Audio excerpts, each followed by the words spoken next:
Good morning, dear friends, ladies and gentlemen, dear journalists, my colleagues from the European Parliament, staff, administration, all of you. It's a great honor and pleasure to welcome you all to the European Parliament.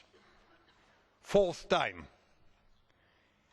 we will award the European Parliament Prize for Journalism. And what a year it has been. With the unforeseen Arab Spring and the fight against the economic crisis. We are here to acknowledge the outstanding achievements of the journalists present. After all, whoever wins the European prizes today, you are all already national winners. So I can only congratulate all of you at the beginning. As a politician, I must say loud and clear, journalists and politicians cannot live without each other. Our relationship, sometimes quite relaxed, sometimes rather tense, is in constant symbiosis. This is the way it should remain. Politicians complaining about the media are like farmers complaining about the weather, or sailors being angry or disappointed against the sea behavior, which is quite natural, and we should not be surprised. Having said that, please allow me to congratulate all of you for what you have accomplished. Your articles, printed or uploaded on web, your TV and radio programs have deservedly been chosen in your countries as competitors for the 2011 prize. I will come later to the prize winners, but now, dear friends, I should also like to extend a special welcome to our young journalists who are taking part in the workshop entitled "Nothing is Impossible: Reporting on Human Rights and International Conflicts." The workshop is very important. Probably now it's even more important than 1 or 2 years ago. The figures for 2011 provided by Reporters Without Borders are indeed shocking. 42 journalists and 3 media assistants killed. 160 journalists and 12 media assistants imprisoned. And even 123 netizens imprisoned. It's quite a new information. 5 years ago, netizens were not present, probably, in such a big number. We must remember and pay tribute to all the journalists who have died or who have been jailed for their commitment to providing the public with speedy, accurate information from the troubled areas of the world. We have many of them. Their work merits our highest prize and recognition. I wish you every success in discussing this topic, our young friends. Dear friends, ladies and gentlemen, the European Parliament Prize for Journalism is awarded to journalists who have covered major European issues or promoted better understanding of the EU institutions and or EU policies. I know how difficult a task it can be to explain Europe. I even know from your opinion that it could be sometimes boring.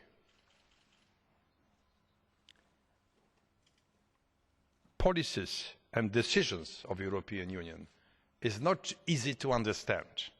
Promoting a better understanding of the EU is sometimes hard and complicated, but it is vital. We are some 500 million citizens, Europeans, and we are all concerned. You create a common European public space, or what I name sometimes common European civic space. We are working on the same side, politicians and journalists, trying to convince and to inform our citizens what is going on. They are full of fear, especially today, full of fear. What is happening? What is their future?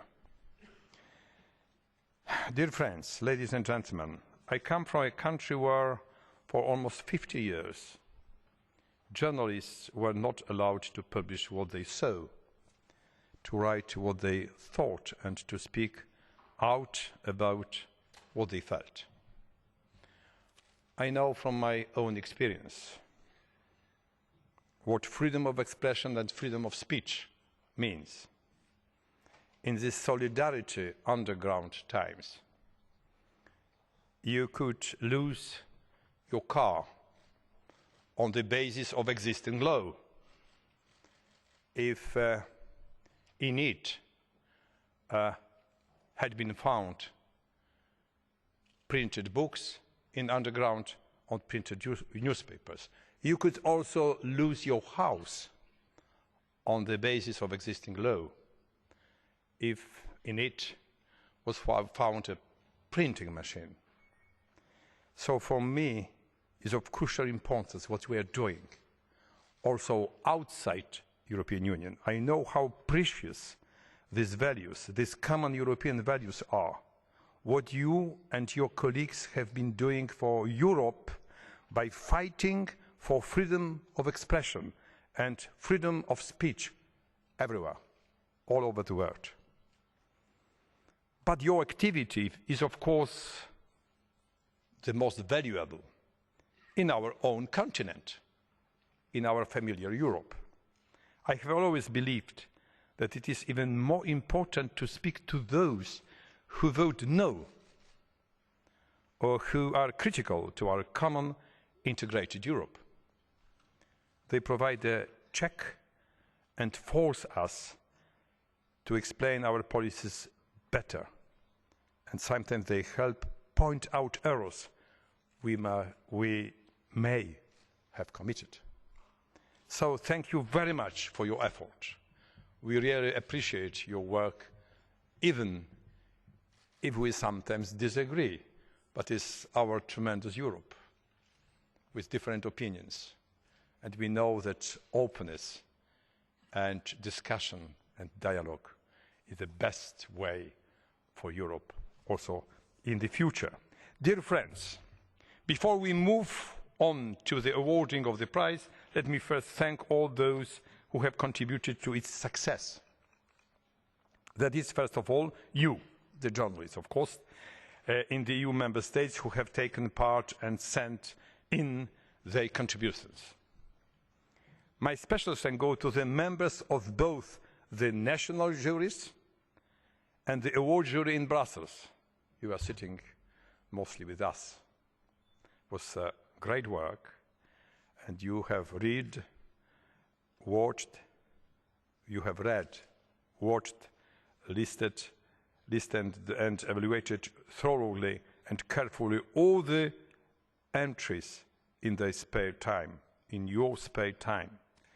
And my thanks go to my colleague from the European Parliament, Madam Vice President Rodi Kratsa-Tsagaropoulou, for having chaired the award jury. Also my colleagues Sylvia Costa and Morten Lockhart, who were members of the jury. The journalists of the award jury, the President of the International Press Associations, and to the Europeans' own DG Communication. All of you are working very hard. Our friend from DG Communication is together with us, leading this team. Thank you very much for your engagement. Without your great engagement, our prize, our award wouldn't be possible. Thank you very much.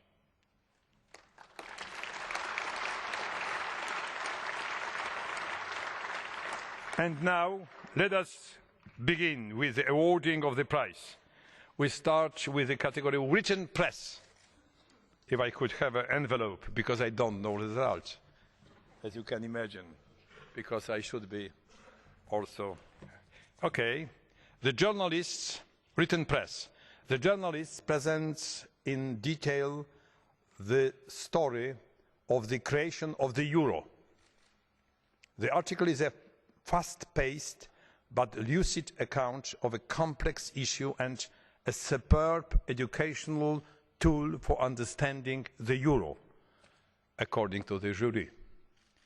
The jury chose the article by unanimity and described it as an outstanding piece of work that meets all the criteria of good, solid, investigative journalism. It was therefore seen as the most obvious winner of all. This year's winner in the category of written press is, for the article, The Incredible Story of the Euro, from France, Romain Joubert.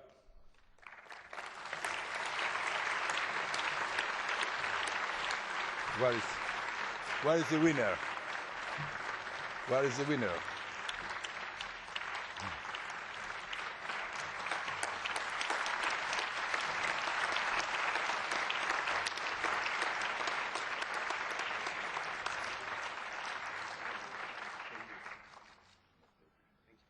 Well, like in Oscar promotion, you must say something to us. Thank you very much. It's quite impressive. May I speak in French? I'm not sure my English is... 23 languages are available. Ce sera plus facile parce que sinon, avec l'émotion et mon anglais, je vais avoir du mal. Mais je suis extrêmement honoré de recevoir ce prix parce que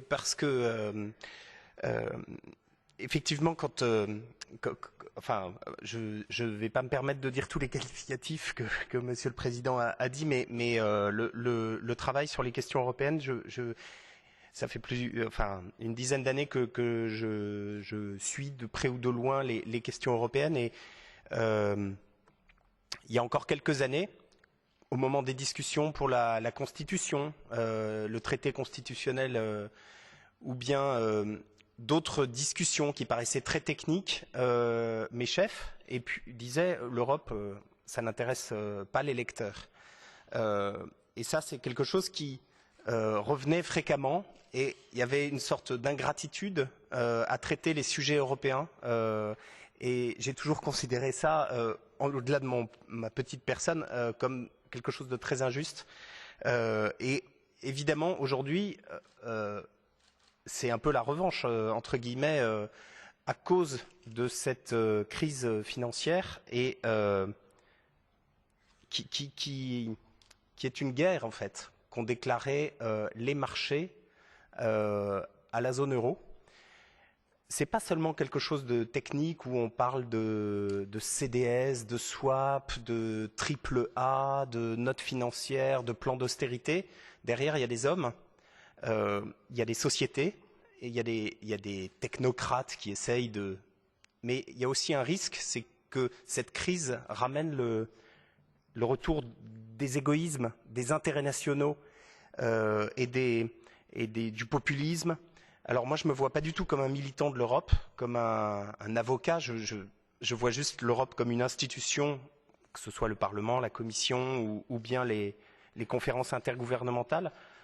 En revanche, je pense qu'il faut, si on veut éviter que le projet européen finalement conduise à des désastres politiques, à des replis nationaux, nous, on a un devoir en tant que journaliste d'essayer d'enquêter comme on le fait sur notre vie politique, et d'être le plus rigoureux possible, sans aucune complaisance, parce que toutes les institutions font des erreurs, tous les responsables politiques, tous les technocrates peuvent faire des erreurs, et Dieu sait si dans la construction de l'euro ils en ont fait. C'est aussi pour ça que j'avais choisi de repartir sur l'histoire et sur parce que tout le monde nous disait, oui, c'est la faute aux Grecs, c'est la faute aux Allemands qui sont trop rigoureux, c'est la faute aux Français qui ont été laxistes, les Espagnols qui ont vécu avec cette bulle financière. Et donc l'idée, c'était juste de dire, bon, tout le monde dit que c'est de la faute des uns et des autres, ça part très mal, et d'essayer de voir à l'origine du projet qui avait décidé telle ou telle chose, pourquoi il y avait eu telle ou telle lacune politique. Parce que évidemment, à la fin, une monnaie, c'est jamais qu'un billet de banque, mais c'est des peuples qui l'utilisent, et c'est aussi pour éviter que tous les fantasmes donnent cours voilà. Et donc, enfin, merci beaucoup, merci.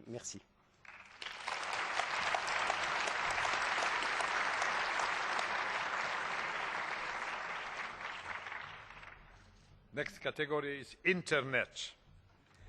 According to the jury, the winner in the Internet category skillfully depicts the EU as an institution in progress, striving to represent not only economic interest groups, but all Europe's citizens.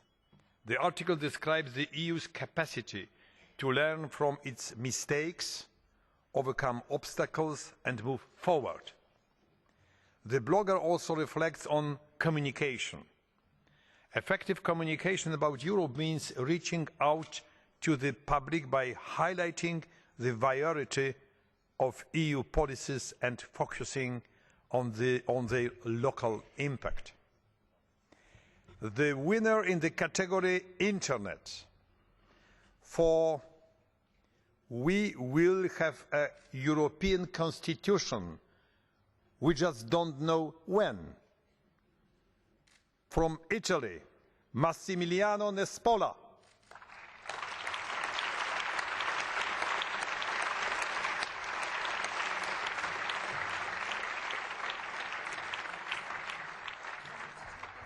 Great. Congratulations for you.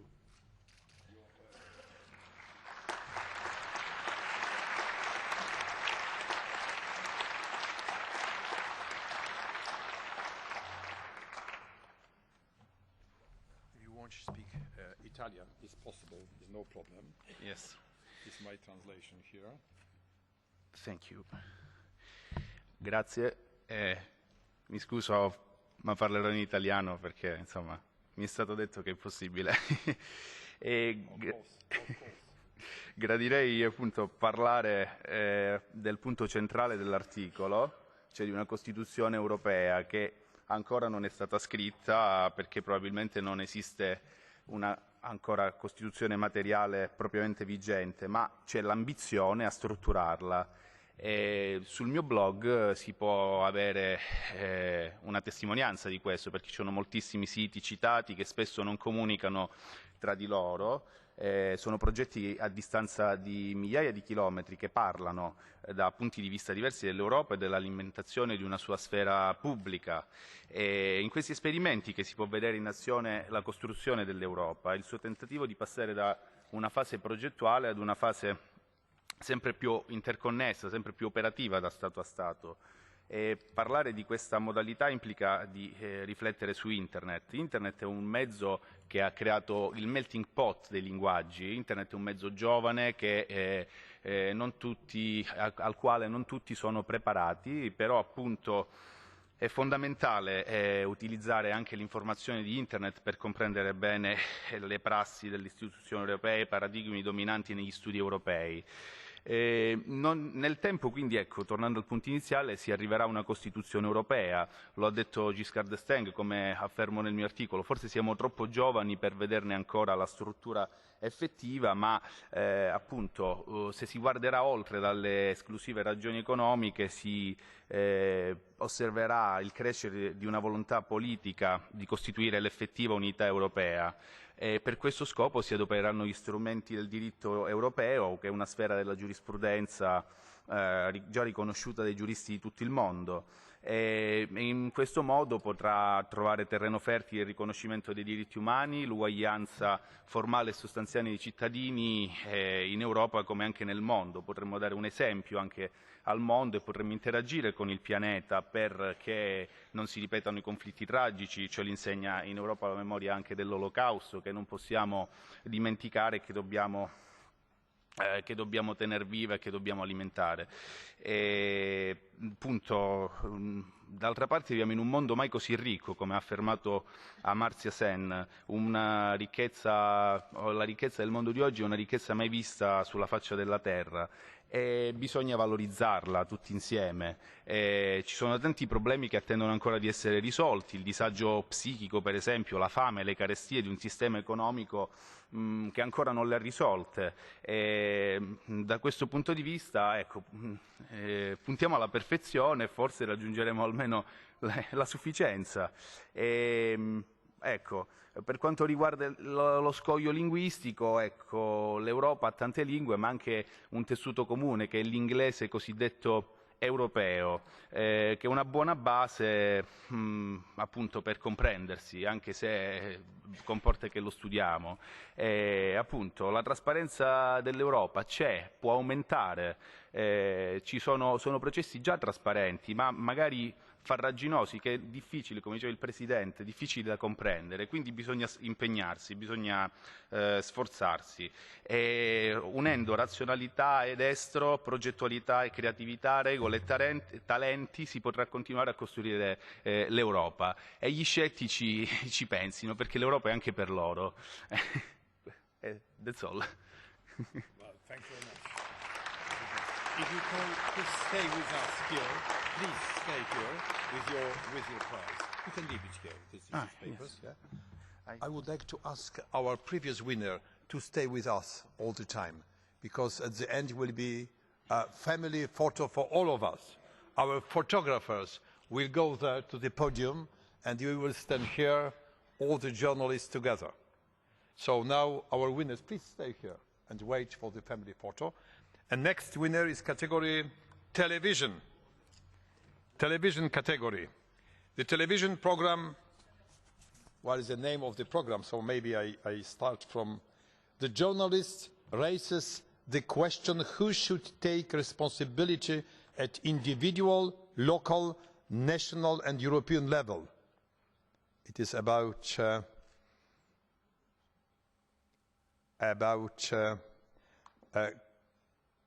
conditions of minorities in the European Union. The program was chosen by an overwhelming majority in the jury. The jury especially applauded the author for leaving enough room for the local angle and giving the minority the chance to speak for themselves. And the program is Return of the Roma, and the program describes the conditions of Roma adults and children living in a caravan camp in Helsinki. So the winner is from Finland, Tero Koskinen.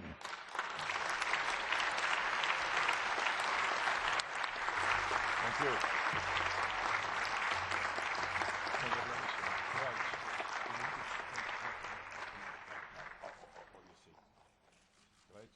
you. Photo was made. Please, if you could say, in which language? In English. In English, Yep. okay. I will do my best. Okay. Mr. President, dear colleagues and friends, I'm very happy to be here. I'm pleased because my report, produced by the Finnish national broadcasting company YLE, was about human rights. I am thankful to the committee that a story like this was able to be a top contender. I also want to thank the great 40-year-old current affairs program A Studio and our bold and independent public service company.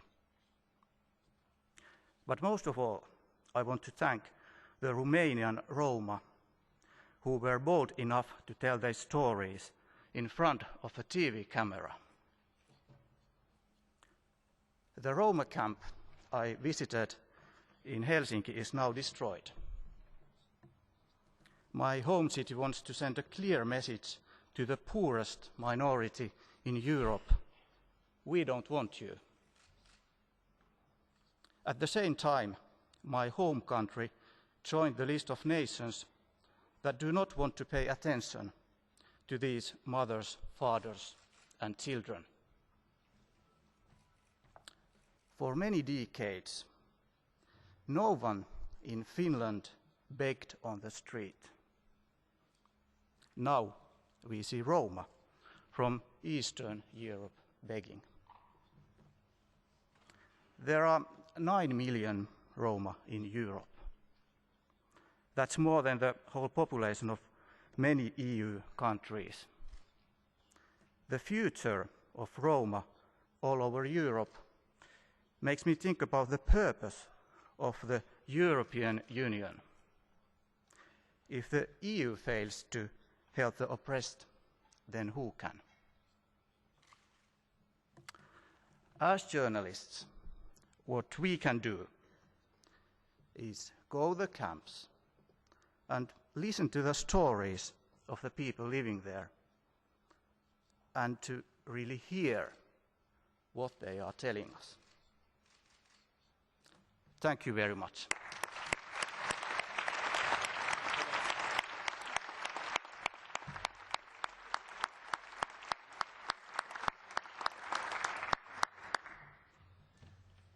The next is radio.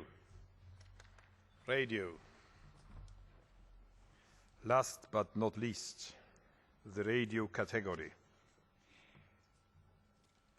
This radio report investigates the highly topical issue of how the EU deals with refugees at its border. The report is, I quote, composed with great care and precision, says the jury. The author found some very interesting interviews and created an almost cinematic atmosphere. The jury's verdict is that this is, I quote, a brilliant piece of journalistic work. We are talking about the Greek-Turkish border. And finally, I present you the winner in the category radio for refugees, facilitators and fences. From Germany, Stefan Wurzel.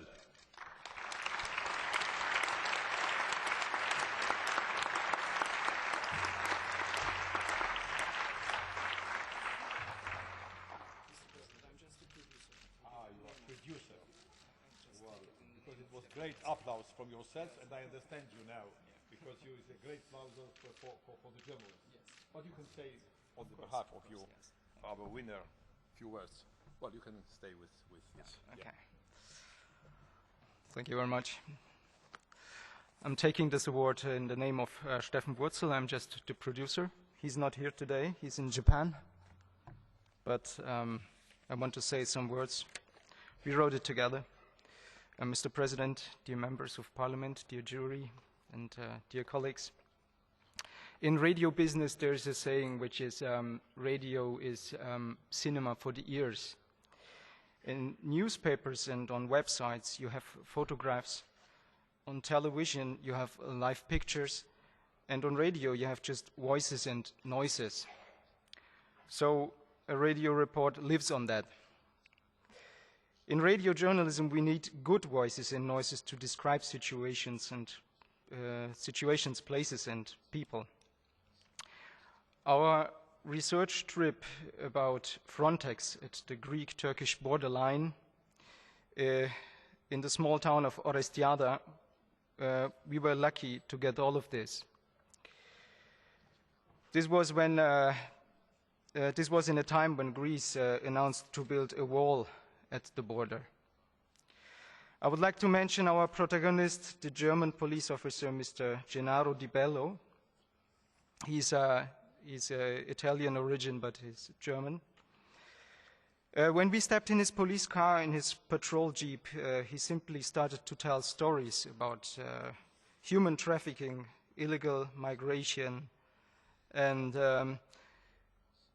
we were very happy to have him and other protagonists because our story lived on them and what they told us.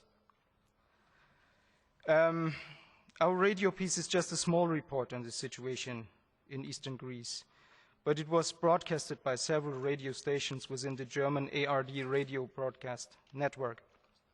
And I'm very happy about that because maybe it helps us to remind the fact that every year thousands of people cross the Turkish-Greek borderline illegally and in an unknown future. The question of how to solve the refugee problem is still not answered by the European countries. In these days, politicians throughout Europe discuss about the debt crisis. Maybe our radio piece helps that the fate of the refugees at the Greek-Turkish borderline are not forgotten. Taking this award in the name of my colleague Stefan Wurzel, and maybe a little bit in my own, I would like to thank everybody. Thank you. Thank you very much. Mr. President. Well, we are all of us standing here, and well, it could be a small photo.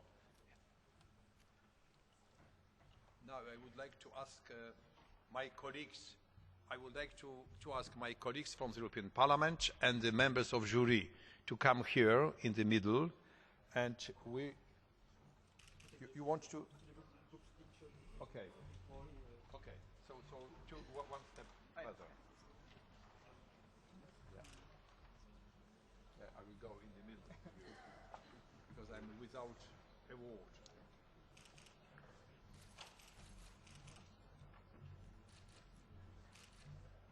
Yeah, with Madame Kratzer. Let us come here. Yeah. Come closer to me. Roddy. Sorry. Yeah.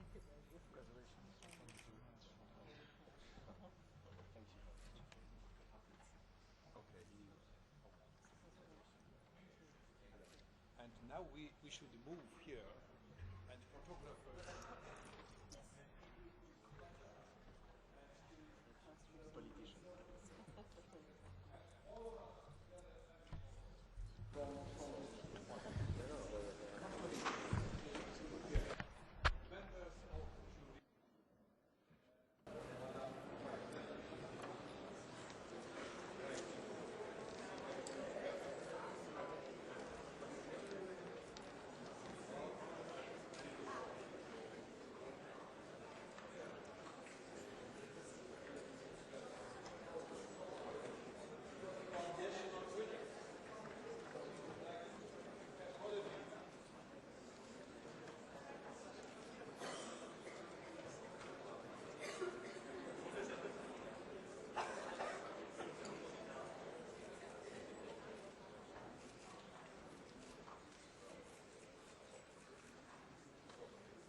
Ok, je vais prendre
el Parlamento que hay una conference.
we met Tom last night. That was fun.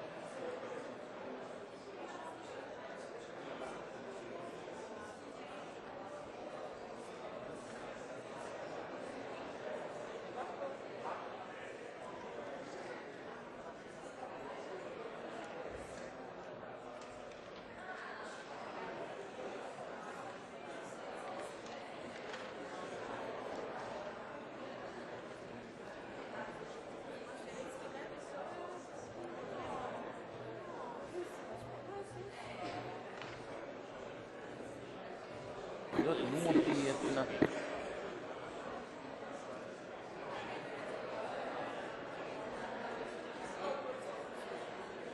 šī ir vietēja pārstāvis, kurš bija tie, kas izlēma, kam dot balvu, un Eiropas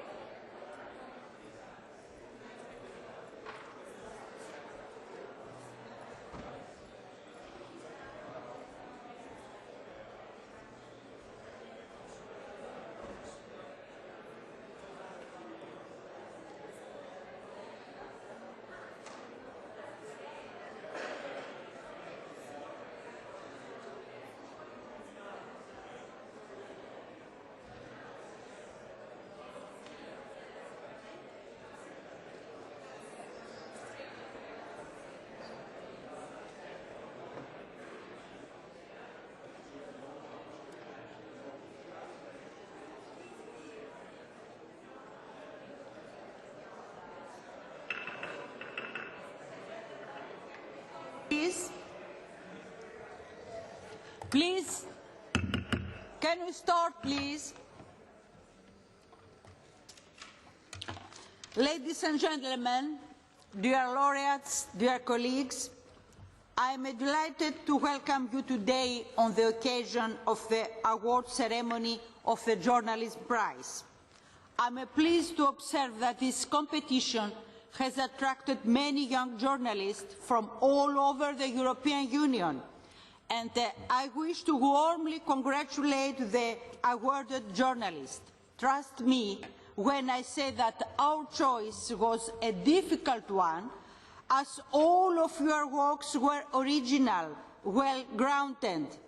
I strongly believe that each one of them deserved a specific distinction. I truly hope that your ideas and experiences will be expressed throughout the discussion that will follow. And now, allow me to continue in Greek. Κυρίες και κύριοι, αγαπητοί συνάδελφοι, ερχόμαστε στο δεύτερο μέρος της σημερινής μας εκδήλωσης, δηλαδή στη συζήτηση που ακολουθεί με θέμα τη δημοσιογραφική κάλυψη των ανθρωπίνων δικαιωμάτων και των διεθνών συγκρούσεων. Το θέμα αυτό είναι άρρηκτα συνδεδεμένο με το πνεύμα και τους στόχους του βραβείου δημοσιογραφίας, όπως και με τις αξίες και την πολιτική του Ευρωπαϊκού Κοινοβουλίου. Είναι συνδεδεμένο με αυτό διότι οι στόχοι του βραβείου, οι στόχοι του Ευρωπαϊκού Κοινοβουλίου είναι να ενισχύσουμε μια ανεξάρτητη και αντικειμενική δημοσιογραφία και πληροφόρηση για τη διεθνή και ευρωπαϊκή επικαιρότητα με στόχο την πρόληψη και αντιμετώπιση των διακρίσεων, της βίας, του θανάτου.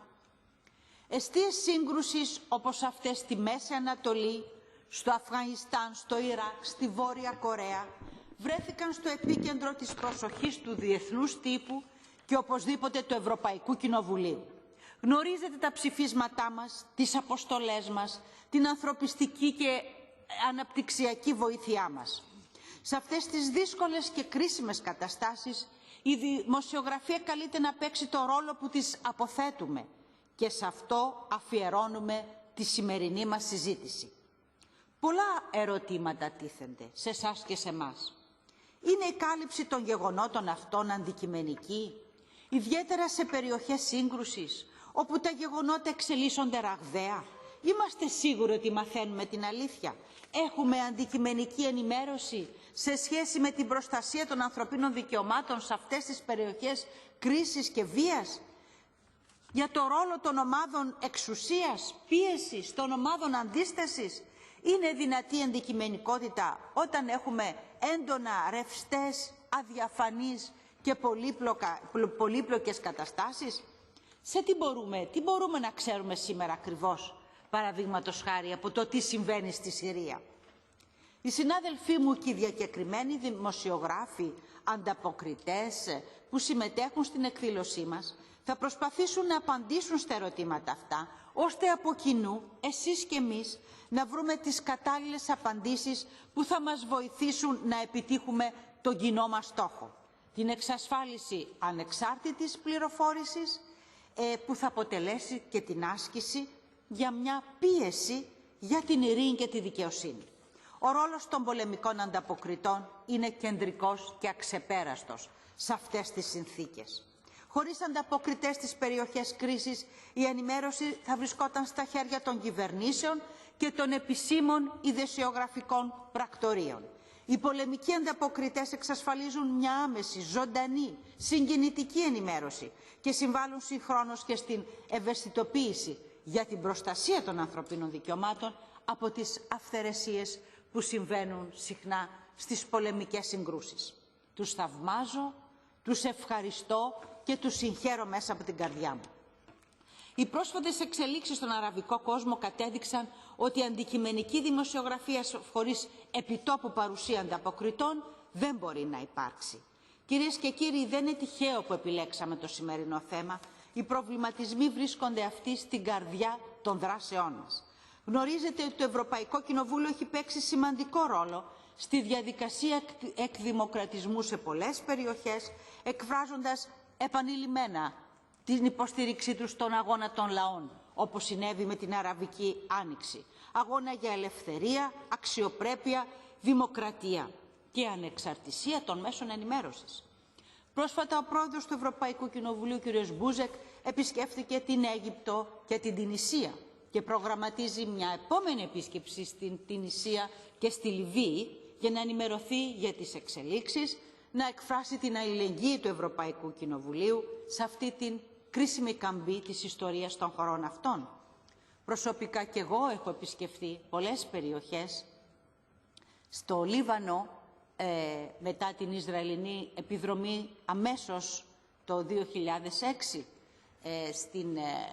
στο Ισραήλ, στη Δυτική Όχθη, στη Γάζα, και αύριο θα συμμετάσχω σε αποστολή παρακολούθησης των εκλογών που θα λάβουν μέρος στην Τινησία.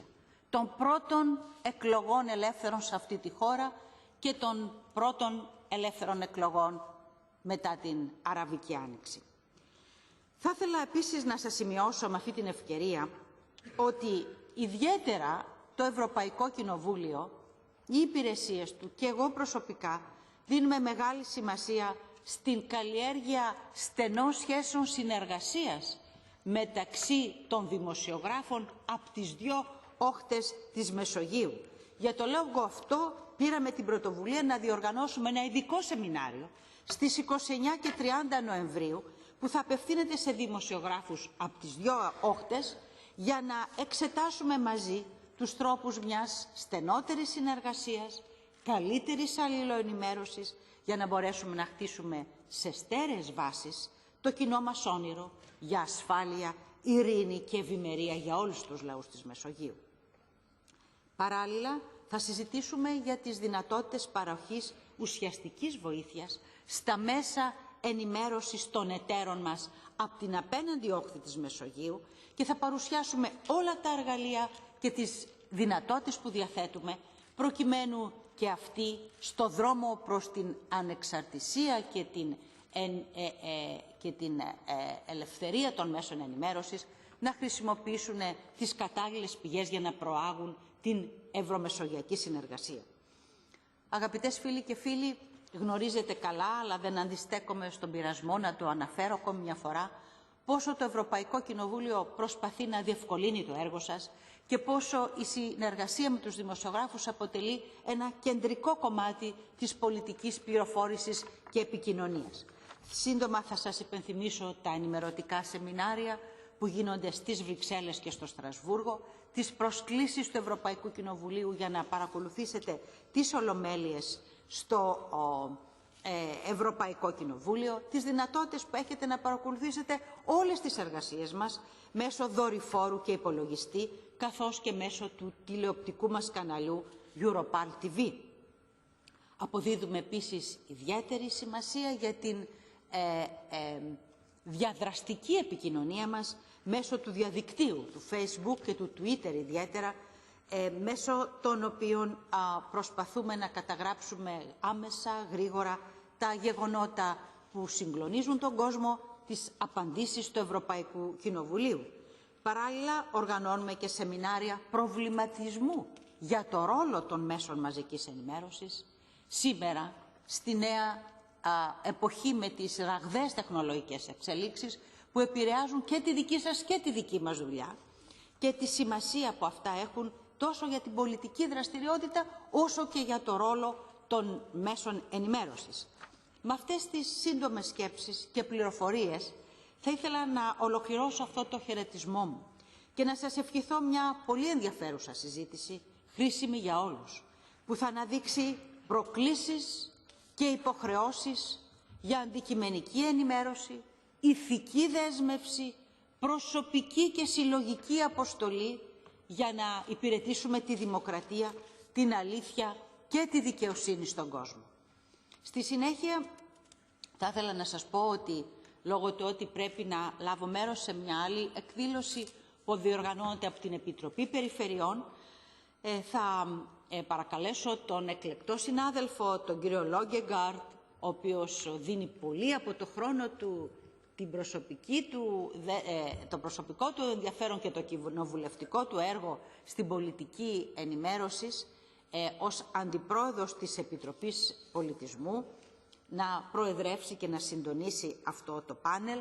Αλλά προτού φύγω θα ήθελα να ευχαριστήσω θερμά τα αγαπητά μέλη του πάνελ, πιστοί φίλοι του Ευρωπαϊκού Κοινοβουλίου και της προσπάθειας για επικοινωνία με τα μέσα μαζικής ενημέρωσης, η κυρία Άννα Κέρχιλ, πρόεδρος της Διεθνούς Ένωσης Τύπου, ο κύριος Τόμα Φρίντριχ, πρόεδρος του Club Press στην Βρυξέλλες, η κυρία Κάρμεν Πόν, μέλος του Διοικητικού Συμβουλίου των Ευρωπαίων Νέων Δημοσιογράφων και ο κύριος Μάρκο Ζατερίν, δημοσιογράφος ανταποκριτής της Βρυξέλλες. Σας ευχαριστώ όλους θερμά και σας εύχομαι πραγματικά μια συνέχιση αυτής της τόσο ενδιαφέρουσας ημέρας που θα λήξει με πολύ σπουδαία συμπεράσματα για σας και για μας. Σας ευχαριστώ που είσαστε σήμερα μαζί μας, που μετακινηθήκατε, μερικοί από χώρες που δεν βρίσκονται δίπλα στις Βρυξέλλες.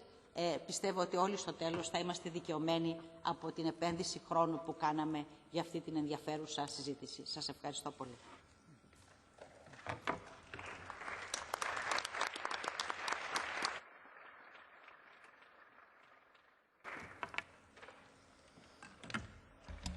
Well, thank you very much, for the introduction. My name is Morten Lykkegaard. As I was introduced, I'm a former journalist myself. I've been in this parliament for 2.5 years now, and before that I worked 20 years in the Danish press, both in print and in television.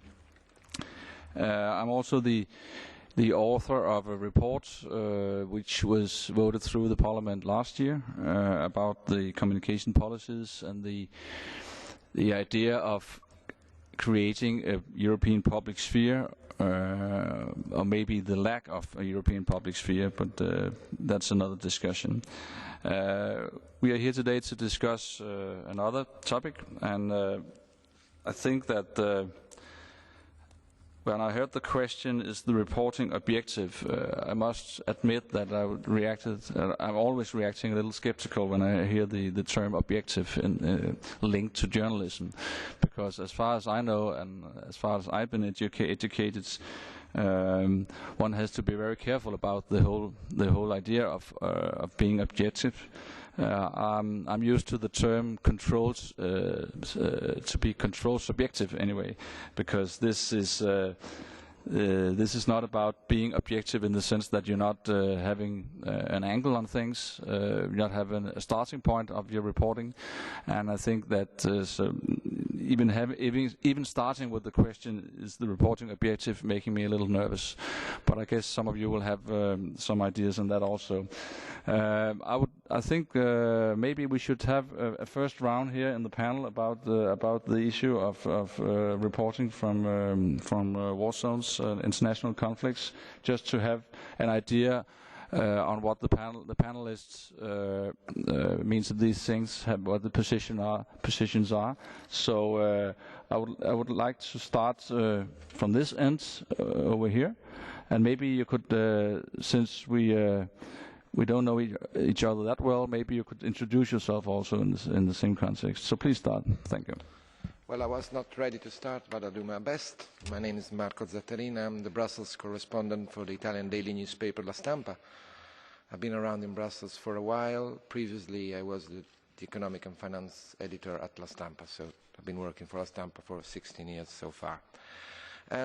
Whenever we shall speak about human rights and international conflicts and the way they are described in the international press, it's always a must to quote Kapuscinski, which was a great reporter, but I'm not going to do it because I think he is as overrated as Bob Dylan. So I will quote my colleague Domenico Quirico, which is the war correspondent from La Stampa. And this particular year, Domenico did two things. He crossed the Mediterranean on a very crappy boat, and he nearly sunk. He was saved by the Italian Coast Guard, but he wrote a marvelous stories about 2 days crossing the Mediterranean. Not happy with that, he was one of the 4 Italian journalists who got arrested in Libya at the beginning of September. I'm sure you remember this.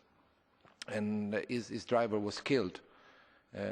He himself thought he would have been killed. But eventually he came back. Domenico is a marvelous journalist and is a good friend of mine. So when he came back to Torino, I called him, and the first thing he told me, he said, I hope the newspaper will not make me pay for the second laptop I've lost. The first one being deep in the Mediterranean, the second one being in the loyalists, in the Gaddafi loyalists. And I say this because I think that reporting now is becoming very much a matter of will and personal engagement, but very much a matter of money. Newspapers in the Western world are cutting staff, cutting salaries, cutting investments. And they say it is because of the Internet. But I would say that it is because of the Internet that we are bound to do better things. They say that information now flows freely on the Internet, therefore they have no money to do information.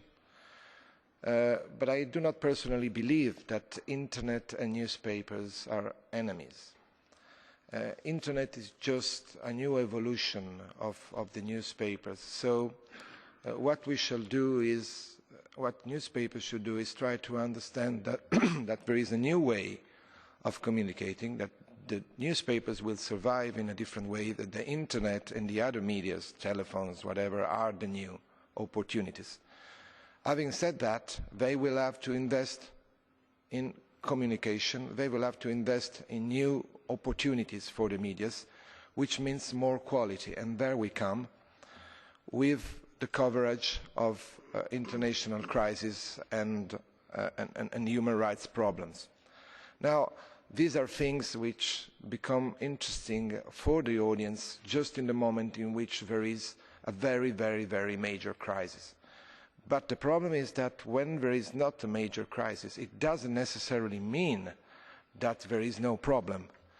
I mean, in Libya, the war is going on and on and on, but we read very little stuff about this, but we have so many forgotten conflicts in the world. So what we should try to do, we the newspapers, is try to help ourselves to give better communication and try to give a hand to those courageous journalists who are fighting on the ground in order to make information be available to everybody.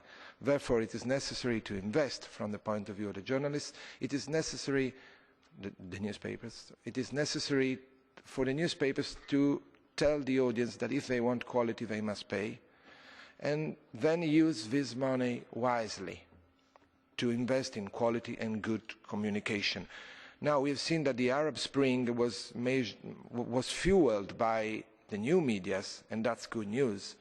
We've seen that the mayor of Milan, Mr. Pisapia, won in Milan, which is the city of Berlusconi, thanks to the social networks. So there is a whole world about this, and publishers and journalists and editors must bet on quality. And quality will give better information to the world. I do appreciate very much that the Parliament and the European institutions have been doing a lot of investments and policies to help the newspapers. Unfortunately, I hear that this prize has come to the last year. I would suggest for next year to have a prize for the unknown journalist. I will call it after my colleague at La Stampa, Luigi Grassia, 22 years at the desk. Nobody knows him, but without him, even the best report from far away would never get out on the newspaper. So let's praise my friend Luigi, who publishes my stories every day and the stories of all the other correspondents, as much as we praise those who are risking their life, because he is risking his marriage, his liver, his heart, and all the rest. Thank you.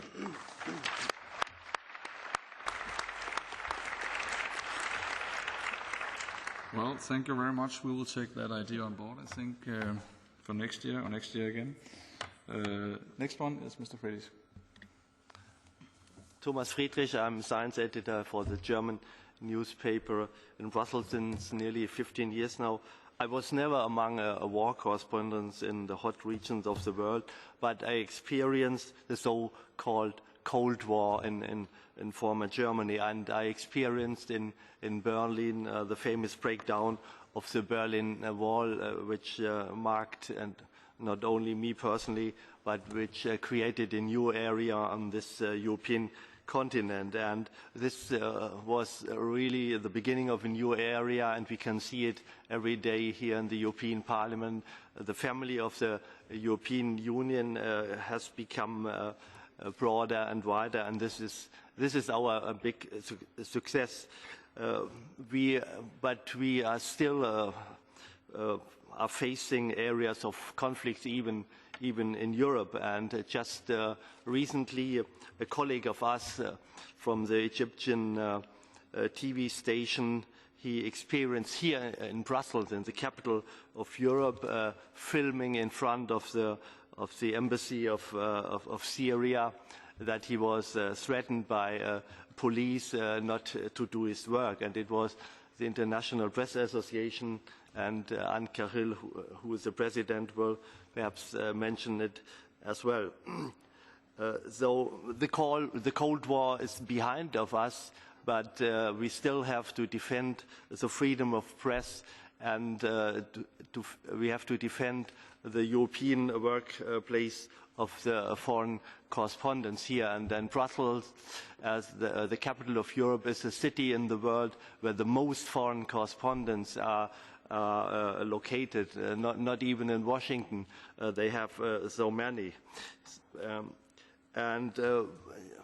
We just have, as European, as foreign correspondents here in Brussels, for the first time since 1958, the opportunity to come up with an international press club. Thanks to the Brussels Capital Region and the International Press Association, since the beginning of this year, 2nd of February, we have the first International Press Club, Brussels Europe here, and for the first time the journalists and the foreign correspondents organize their own press conferences and their own public debates, and this strengthens the position of the foreign correspondents here in Brussels, and it's all up to you as well to contribute and come up with initiatives. And regarding to the topic we are discussing today, I want to mention that we are just preparing 3 events around the Arab Spring. It will start with a public debate 6th of November, and there will be foreign correspondents who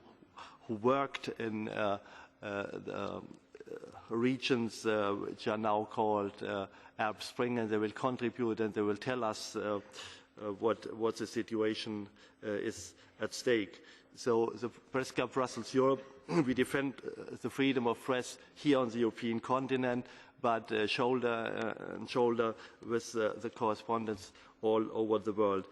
If you want to be informed, just contact our website, brusselspressclub.eu. Thanks for the first comment from my side. Thank you very much. And let's move to the next one. That's nonché.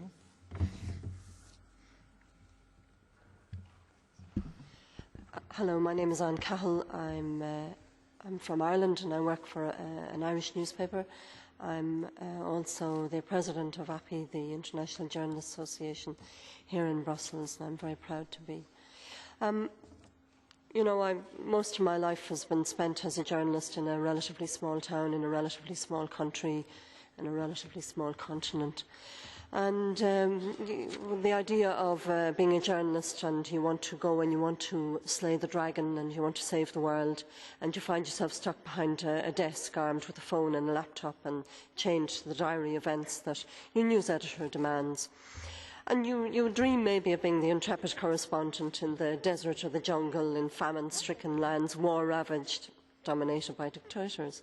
But you know, it's another world, isn't it? It's one for embedded journalists, internationally known names on mega TV stations. But of course, it's not. Because human rights and abuse and international conflicts are never somewhere else. They're here. They're part of the human condition and part of the human family. And like our Finnish winner showed, you too can be part of this movement to alert people, to make people know. The other point I want to make is that, of course, journalists can't do it alone, no matter how wonderful you are or think you are. And the message needs not just to go out to the great unwashed out there, but it needs to go up to those who really decide about how we live and how things are done. And despite working for small papers in a small country in a small world, I've been very privileged. I've managed to spend days in Bosnia in the middle of a war there. I've been to Moscow before the Berlin Wall fell. I've been to Chad. I've been to all kinds of amazing places that, of course, mark you indelibly. But one thing that where I learned a hell of a lesson, I suppose, was in Pakistan. It was around 9/11. It was the Belgian presidency. I was extraordinarily lucky to be included with a group of journalists that the Belgian presidency brought first to India. They thought maybe they could touch down in Afghanistan, but it proved to be too difficult at the time, so we went to Pakistan. We went there for a whole half day. People laugh about this, going for a whole half day, but you know, sometimes it doesn't matter. Sure it doesn't. It's the intensity, it's what you get, it's who you speak to. We went along to the Belgian embassy where they had amassed an amazing array of people, mostly from Afghanistan, from the ground, the people who knew the situation there. We were being bombarded day and night by embedded journalists fighting a war, but here we had people on the ground. And the stories were very interesting and what they were saying was very interesting. But we did notice that there was a woman or two who kept trying to get in and they weren't let. And afterwards, myself and one or two, guess what, other women, rushed over to them and said, "Who are you? What are you trying to say?"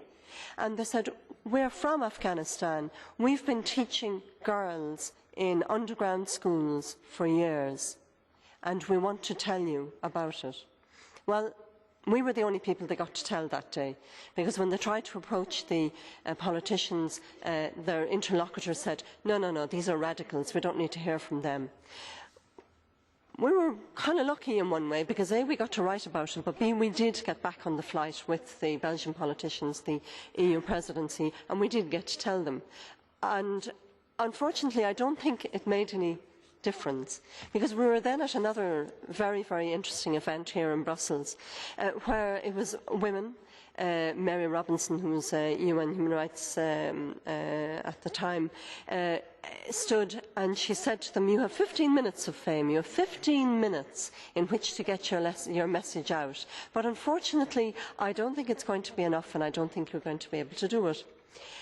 Because, of course, while women were discussing in Brussels how to make education and health services better, about the future for their sons and daughters, in Berlin, on those same days, the men gathered to divide up power between themselves and to create the new Afghani government.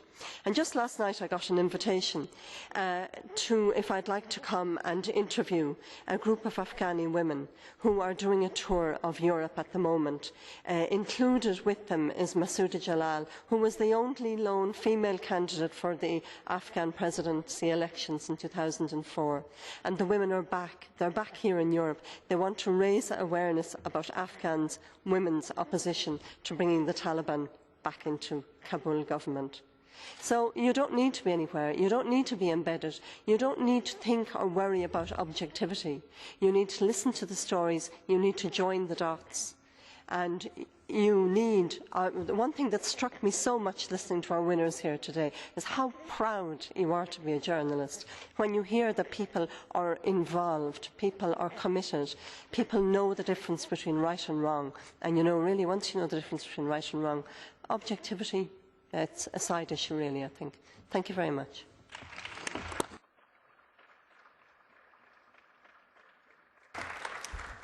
Thank you very much for that good point. Last but not least, Mr. Cameron. Hi everyone, I'm Carmen Powen. The only time I can actually say my name the way it's said, because it's too difficult to be said every time in Romanian. I'm a former journalist. I worked for a magazine for 2 years in my home country in Romania, but I was doing very, very specialized journalism on advertising and PR, and I felt after 2 years that that was not real journalism, and I wanted to report on social issues and on matters that, from my point of view at that point, were making a difference in society. So I came to Brussels to follow a master in EU studies because I wanted to become a European correspondent. And for me, that was a very glamorous job. And I was imagining myself going back home with all this master degree, and all the newspaper in Romania, the central ones in Bucharest, would fight to get me to be their correspondent and so on. Of course, that didn't happen. I was coming to Brussels when the crisis hit in 2008. Not only that I lost my job at the magazine I was working for, because the magazine closed down, but I also was not able to come back to Romania and have the EU correspondent career that I was dreaming about. So I stayed in Brussels. I was already involved in the European Youth Press from my home country, and I joined the office in Brussels. I've been a volunteer and working for the European Youth Press for the past 2.5, 3 years. And to be honest, I'm quite envious of the experiences of the people that spoke before me, because I truly have none of that. And I'm not here to give you any answers. Actually, when we started thinking together with the European Parliament about the seminar, was what's a hot topic, what's something that young journalists want to find out about, and what are the questions and where we can find the answers. So that's what we try to do. We try to get all those interested here and try to speak with journalists that have covered the field, that have seen war zones, specialists, members of the European Parliament, politicians that could give us the view of what is reporting on human rights and international conflicts nowadays. I think many of us, I still consider myself at the beginning of my career, because I still dream to going back to journalism sometimes in this life. So I think many of us at the beginning of our careers now, we're looking into what should we do, what should we focus on, is conflict reporting something that we can do, how should we do it, is it what is done now right, should we do it better, should we do it the same, what are the dangers. In my work with young journalists, I have encountered the sort of perception that reporting from conflict zone is this sort of glamour thing where, you know, you're the adventurous journalist being there and reporting and telling people what's actually going on. And we all know that the way reporters from the field tell us the story is what shapes our views of the conflict. Because, you know, I know nothing about the Israeli-Palestinian conflict. Then in the media, I've never been there. I'm planning to go there, but still, I would know nothing if I wouldn't read the media. I didn't know anything about the frozen conflict in the Caucasus before I actually went there and I talked to people. And I didn't go there as a journalist. I went there as a youth worker to work on a peace-building project. So we don't, I think, unless we go there, we don't know anything unless the media tells it to us, and we know how important that is. And I'm going to draw upon the experiences of my colleagues and of my team. And we had a partnership with a project in Israel focusing on the Israeli-Palestinian conflict. And we sent young journalists there from Europe. And both sides were complaining that we don't know anything in Europe about that conflict, that the media is siding with the other side. And that was said by both the Palestinian and the Israeli young journalists, that we're being biased, that we don't know what we're talking about, but we seem all these experts. I've also seen young journalists trying to break it into journalism and going without any preparation in conflict zones, like now all the Arab uprising countries, and reporting from there. Happily, I haven't heard of anybody getting seriously injured, but if I haven't heard of it, that doesn't mean it didn't happen. But sometimes I think there's this desperation of breaking into journalists, that young journalists would actually go in a conflict zone without being prepared, without knowing what to expect, without knowing how much that would affect them personally, just to break it into journalism and to be out of a sudden this great war correspondent that all the media, all the big networks would fight to get. And this is what we are trying to speak about the topic. It's a very serious topic. I think conflict reporting is not going to go away because it's, you know, we all learn in our journalist studies that conflict is actually one of the criteria that gives the news. So I don't think that's going to go away, even if we have or we don't have funding. But it's the way we do it. Should young journalists go there? What should they be prepared to face there? And how should that be done is very important. And that's why we as European Youth Press, together with the European Parliament, try to put this topic on the table and speak about it really, really seriously. And as we were talking yesterday in our opening panel discussion, I don't think objectivity is something that can happen by itself. We had one of the speakers who was in a conflict zone saying that if you face death and you're not moved by it, there's something wrong with you. So I think the moral toll that this kind of reporting takes on people is really important to think about when we're trying to see whether conflict reporting is something that is for us or not. It's easy to be objective when you go to a press conference and you have the background information and you ask the right question and, let's say, the uneasy questions. But when you see people dying in front of you and when you see two sides fighting with each other and each of them saying that this is our truth, this is my truth, how can you be objective and how can you do things right? And how can you do things right and be objective when you actually, you know, are in between fires? And you also have not only to care about the story, but you also have to care about your life. In everyday journalism, that doesn't really happen, so you can focus more on the story than on your own safety. So I think that's really, really a serious and interesting issue. And to me, it was fascinating to be yesterday at the panel discussion and through these days, because I know also among the young journalists present in the room, there are some of them that have already covered conflict, which for me is really, really amazing, and I want to hear from them. So I'm not here to give you the answers. I'm here more to ask the questions, and I think all of us should reflect on how is this done, how is this changing or not changing our world, how is this affecting the world we live in, because as I was saying, we only know about some conflicts that we hear from the media. And then I think finally, maybe it's a question that we asked ourselves as organizers, and it's probably a question that you also ask yourself, is this something that you are ready and up for to do in your career? Thank you. Thank you very much. Now this was indeed four very different statements to begin with. So I think that we we have the opportunity to go in any direction we want. I think that we would like to hear from you also. So we are opening for questions now. I think while you are trying to find the good questions, I think we take just another round of comments up here, as what's been said so far. I would like to make a short follow-up on the first remarks, the one about the way things are running today, the problems of being paid for what you actually do out there. I think that's the lack of business models are some of the very big concerns in the media environment at the moment. So I would like to maybe have some reflections on that issue from you.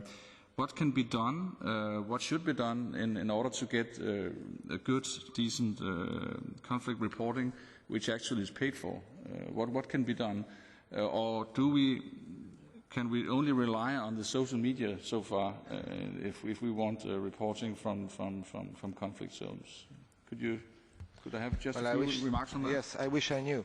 The last colleague, which I will not pronounce the name because otherwise she would be upset, she said something very important. She said, "You know nothing before you go there." And that's very important for objectivity, because seeing things from behind a desk can be very puzzling. So you find out once you are there what's the right point of view, or what could be a right point of view in terms of being objective. Objectivity is very difficult, but therefore we shouldn't be taking sides. It can be puzzling. And if I went to Rwanda after the genocide in 95, and I was seeing bodies of people being slaughtered by Hutu and bodies being slaughtered by Tutsi.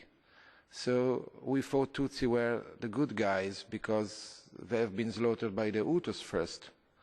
But then you found out that even Paul Kagame, the Tutsi guy, was not a good guy because everybody had been part of the bloodshed. So it's not necessarily to take sides. It's not necessary to take sides. It's better to tell stories, and which is what we should do.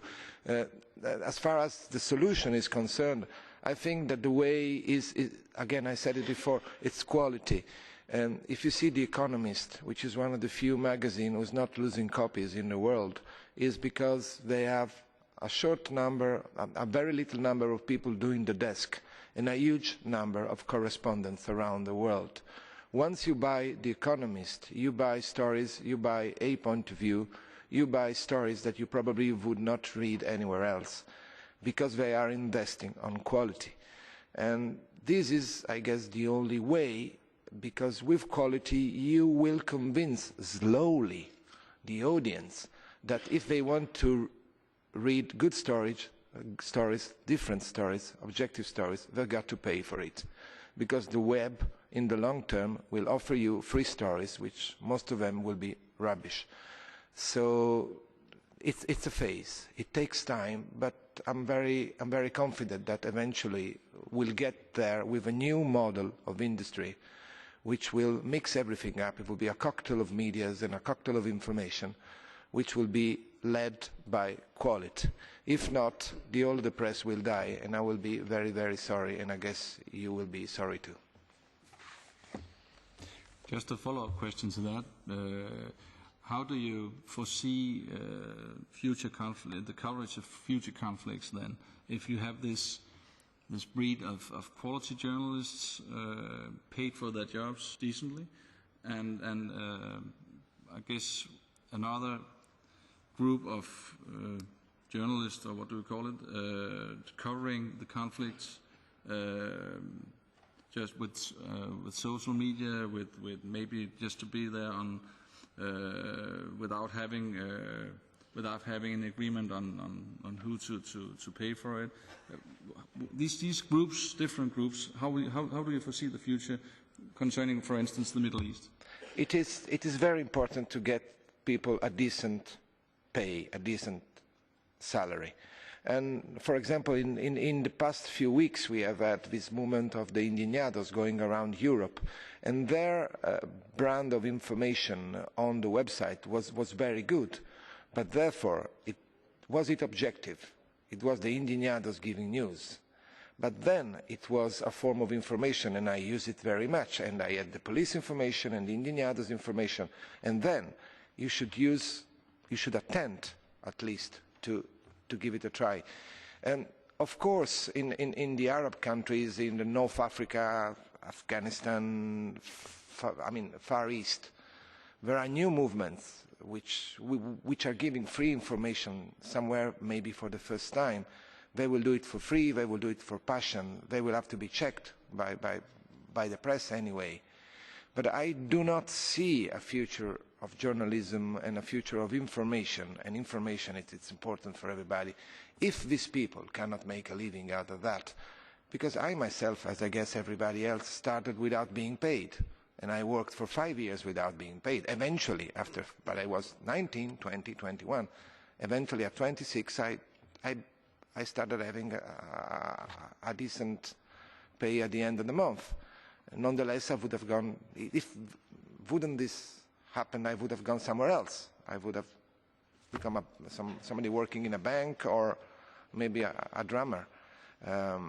So people, we must find a way to pay people, and in the long run, even in the Arab countries, we'll find a way if democracy wins. Otherwise, the battle is lost. Thank you. Now it's your turn. Just one moment, Mr. Felix. Okay, facing social media and so-called citizen journalism and online media more and more, from my perspective, we have to defend quality journalism and properly paid. And I can tell you, among those more than 1,000 foreign correspondents here in Brussels and from the enlarged Europe, new member state country, I can tell you there are a lot of colleagues here who earn less than 1,500 euro a month, and that's the reason why we have to defend quality journalism properly paid. And personally, I'm now reporting for a group of 6 media. In former times, I had contracts with half a dozen. Now they are grouped and I'm paid only once, and up to 5 articles. So we are facing a completely new media environment, and I want to put to criticize as well the European Parliament on this respect, if I may. So we are facing as well on the European level more and more institutional editoring. So the European Parliament, for example, comes up with a lot of huge amount of money to set up its own European Parliament television. Do we really need it? Brings it more quality journalism on board? I have some doubts. If I may, I want to offer you as young journalists, we are looking in the Press Club Brussels Europe for stagiaires up to 3 months. We cannot offer you a lot, but with our help you can survive in Brussels as well. So this would be an opportunity to bring your own incentives in the Press Club events. I will, before I have to leave, because I have an appointment at 11, I want to leave you an invitation for tonight, after you have been awarded here from the European Parliament. We offer tonight a wine tasting and jazz evening, so I put it on number 20, the invitation. I'll pick it up, and it would be great if you could make it tonight. Thank you. Okay. So that's a nice offer anyway, but thank you very much, Mr. Friedrich. Mrs. Carter? We really are in the middle of a revolution, aren't we? Those of us who still have jobs are very aware that each month's pay packet may be the last, because our employers are under severe pressure. We're all hoping that maybe the dust will settle soon, and that that things assume, or at least even in advance, that we can see how things are going to go, so we can position ourselves to survive. The big danger really is from embedded journalism, if you like. the type where it doesn't cost your employer anything, but where in fact you are being given a picture. It means that the only people who are really being heard are those who pay. It's a little bit like the huge number of lobbyists that you have here. It's a little bit like the huge number of public relations literature that you get that can be written up so well and so easily. And it's a little bit like, why are we confused about things like the Arab-Israeli situation? Because we are so bombarded with the material that looks so good and that it's so difficult to pick holes in. They know our tricks. We don't always know theirs. And even when we talk about the Arab Spring, you know, sometimes I think this is a bit of a PR stunt in some ways, because it hasn't turned to a summer yet. And it really does show that getting the message out isn't enough. And especially when you think back and you think in Egypt they had promised elections in September, and guess what, they still haven't happened. So, you know, the medium isn't enough. Sometimes even the message isn't enough. You really, in all of this, we need some way to find where we can have a proper journalism. And there will always be maybe 10–20% of the people who are interested in that, the same 10% that make a difference when it comes to elections. But we have to find some way of creating it, of making it sustainable. And that's an imperative. And it's beginning to happen. You can see roots, shoots here and there, but you know it isn't happening fast enough either. Thank you. Thank you very much. Now for you, I think this gentleman there. Yeah, if you could just present yourself. Hi, my name's Jason from London. I just wanted to kind of ask you all on the panel, whoever wants to comment on this issue, but is it really our job to determine what's right and wrong in a conflict? And should we not be more focusing on why the conflict is happening? Thank you very much. Any other questions in this round? Over there? I have to share that I have a bit of a problem with this obsession on objectivity that I hear so often from experienced journalists, because my position is a bit complicated, because what I see on the news when I watch TV and all, it's a journalism that is clearly pro-war, for example. It's clearly Eurocentric, reproducing a lot of lies from politicians. So, I mean, in the name of objectivity, we are... yeah, this is the journalism we give. So, and we tend to say that if we assume values and if we have causes, then it's not journalism anymore.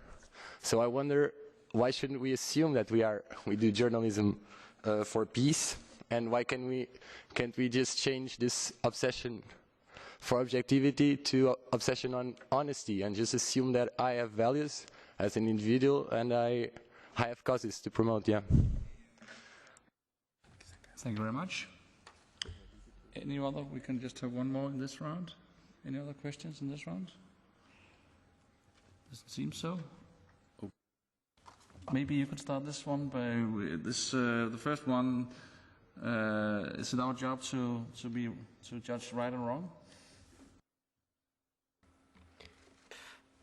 As a young journalist, but more of an observer than actually working in the field, I think. No, we cannot judge right and wrong in a conflict. Why is the conflict happening? We should strive to report it. But sometimes I'm wondering, how do you do that? How do you get the information? How do you explain to people why is the conflict happening? You have to speak to both sides, and sometimes both sides will tell you, they've did this to us for so long, we cannot take it anymore. You go on the other side, they say the same. And then how do you find why is the conflict happening? I think it's really, really difficult. I think we should, if we want to do it, it's been talking also, I'm going to touch upon the peace journalists more than objectivity journalism and so on. It's been talked upon the fact that media is hungry for conflict, and by going and over-reporting some conflicts, then they're making their resistance longer instead of reporting about peace and so on. But at the end of the days, how do you find out why is that conflict happening? I think, yes, after you're maybe many years in the field, then you get insight and you can understand a lot better than you would do from in front of your TV. But sometimes, really, I'm just wondering whether conflict is something that we can completely avoid. And then talking about why we cannot focus more on peace than on objectivity. I think as journalists, you know, we have this feeling that we can save and change the world, and sometimes we can, but I think most of the times we don't, and we have to recognize that limitation. And I think the obsession with objectivity is that if you frame somebody terrorist, you might actually be very, very unobjective and put a blame on, like David was saying last night. You know, all those people, sometimes they have their reason, and if you talk to them, they will give you 10,000 reasons for what they do, but you still call them terrorists, and then you still frame them in a way, and you still attach to them some negative labels that then everybody will say, oh, they're terrorists, so, you know, whatever they're doing is unjustified. So I think the obsession with objectivity comes from there, you know, framing the things in the right way, because the way we use words in conflict reporting, then the way we name the different sides, I think is really, really important. And I wish we can do peaceful journalism where we can write in a way that we don't side with any of the parts, and we try to, you know, make the conflict go away and be solved and so on. But I think that's really, really above anything journalists can do than just reporting about it. And I do think sometimes there's this kind of morbid need of the media to report on conflict, to report on victims, and to report on dead, because as I was saying, there's a criteria for news. This is truly a philosophical discussion also, but maybe you could just add a little bit on this about the just role, quickly, about this obsession of objectivity. He's right. He's definitely right. But it depends who you're working for. Now, honesty is fundamental, but and you can take sides and you can join something if you say it clearly. Now, I write for the Sherlock Holmes Society magazine, and we all write wonderful things about Sherlock Holmes, but it is the Sherlock Holmes magazine. So you know that we are going to say that Sherlock Holmes is better than Poirot and Maigret, for sure. But when I write for La Stampa, which is independent, we must try to understand that even Sherlock Holmes had some problems in his life. There's an Italian newspaper who's against the government, whatever he says, whatever he writes. And they are free to do this. But I have no fun in reading this, because whatever happens is against the government. And even if I am against the government, I cannot say that if it rains, it's the fault of the government. If my car breaks up, it's the fault of the government. So you should try to be really honest. And even if you say, I write for peace, try to understand that those who are claiming for peace maybe are not good guys, are not the real good guys. So objectivity can happen even if you choose a side. It's simply you must not close your eyes just because you choose a side. You can do it if you work for the Sherlock Holmes Society Gazette, but not if you work for a media, whatever media it is. Thank you. Anne? You're right, of course, Jay, that you have to tell the story. Right and wrong can be relative concepts. And you have to write about what's happening and why it's happening. And that comes into the territory of context. And so often there isn't space for context. But I'm a great believer in context. I think you put responsibility on the reader by giving them context. You force them to evaluate what you're giving them by giving them context. And I think that also answers to some little extent the question about objectivity. You're right, objectivity. Who knows what objectivity is? You know, once you start to even try and define it, I'm sure you lose it, you know. But at the same time, it is important to try and place yourself I don't know, maybe somewhere in the middle. I think we shouldn't forget either that the media, talking about obsession with war, we know that there's money in war. You know, we have economies that have thrived for the last few decades and grown on war and armaments industry. And the media is part of the status quo to a large extent. And the difficulty is that as costs become more of a factor, you become more of the status quo, because those who pay to give you information, provide information, they're the ones who get it used, and that's what you're feeding off in the end. So, yeah, sorry, it's a tough job. There's questions every day for yourself, never mind for the poor person that you're talking to, you know that. And it's not easy. Yes, this is indeed an interesting discussion about your role. So if you have any comments on this, any follow question on this, please feel free to. We are moving. I move to a slightly different area now. But, may I just do 30 seconds just to add one thing? You have a responsibility, because if you talk about objectivity and honesty among us, I'm sure that 99.9% of the people have the critic sense to understand what you're saying. But not always what you write goes in the hands of people who have the critical sense or have the means to understand the difference between something which is biased and something which is not biased. That's why, in general terms, the wider information should try objectivity, which is not happening every day, of course.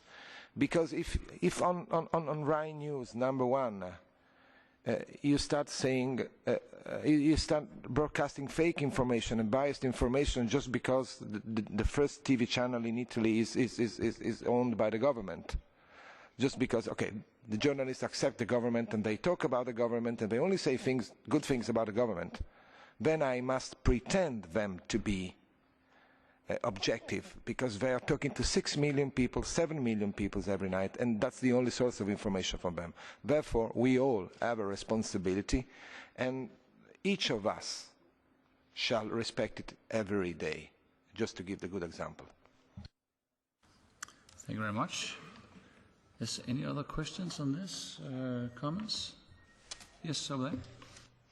Well, I have a question. I'm a journalist, Spanish journalist, and after years working there, well, I have to accept an internship here, because in my country, well, the media are suffering very special, the crisis very deeply, so deeply that I couldn't get a job after 8 years working there. So I get the internship here.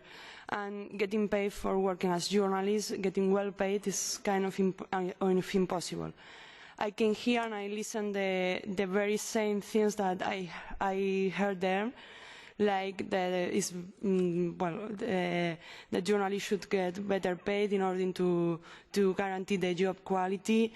And I think that maybe we should stop claiming and we should stop complaining, and we have to act.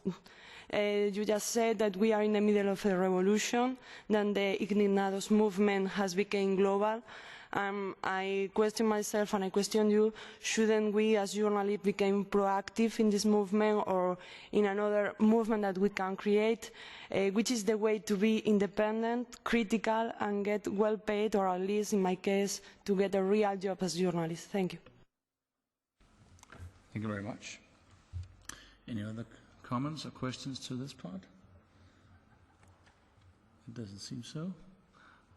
Oh, this gentleman over there. Hello, can you hear me? My name's Andrew, I'm a freelance journalist from London.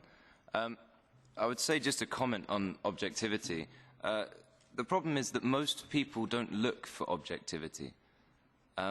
People that watch Fox News aren't watching it because it's an objective. You know, people have preferences. People read media that they want to. Some people, of course, are tricked into doing that, but the majority do. So it's actually quite a small minority of people that are looking for objectivity. This ties in with kind of a question, a huge focus right now on citizen journalism. So I want the panel to maybe, if they can, talk briefly about the reliance on citizen journalism and the reliance of unverified information, which has come up a lot of times. Specifically, I'll use the example of Syria. I saw so many reports from different media outlets saying, this is a video of government forces firing on Syrian protesters. There's sounds of gunshots. There are no gunmen. I don't know if it's Syria. And the media outlet says, we cannot verify this. Then why are you showing it? I understand the stresses of the media nowadays, but it's no excuse to rely on citizen journalism. So maybe the panel can talk a bit about that. Yeah, very good question. Can I just ask you a question then? If you could just a short follow-up on this.